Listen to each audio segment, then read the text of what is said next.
I think it's fair to say Ilya Dragunov missed a trick.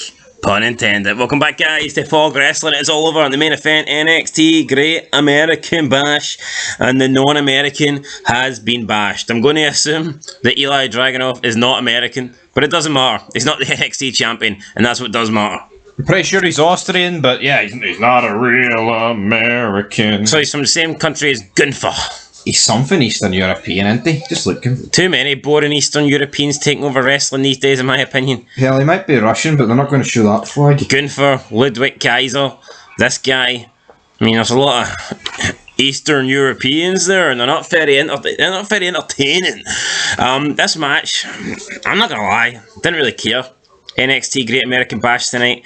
The card I thought was pretty underwhelming. There was no real good feuds or stories going into it. We see Brock Lesnar F5 and a shark, which is pretty damn cool. We didn't see any F5s or any sharks in this match, which wasn't cool.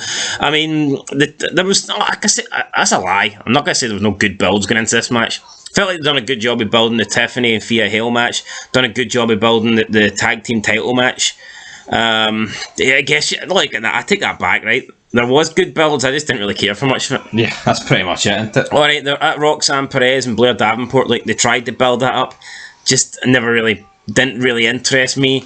Not a big fan of Gallas, so, I mean, I wanted to see the family win, but Gallas don't really entertain me. Gable Stevenson versus Baron Corbin again wasn't something that I was overly intrigued in seeing. The Judgment Day are kind of ruining everything. I was actually more interested when it was just Ali versus Wesley, because Ali was like half heel, half face, half tweener. I know that's three halves that don't really fit in, but I was just more entertained by that. I can't stand watching Rhea Ripley at ringside beating up men. So yeah, no, for me, and the Ilya Dragunov, I feel like that's probably out of the card tonight. That's probably the match that had the weakest build. The main event. Yeah, no, I totally agree with that. It did. It was literally just built to... The main event's basically Ilya Dragunov and Trick Williams don't like each other. Yeah. Okay. So, I mean, that was the match. Then in the end, it's Trick Williams that cracks Ilya Dragunov with the belt. Was it intended? Was it not intended? Doesn't matter, because Melo doesn't miss. He hits his leg drop from the top rope and he wins the title. He retains the belt. So yeah, I mean, Carmelo Hayes won. Very dangerous spot as well, where he landed on the back of his neck. Couple of dangerous spots in both the world title matches.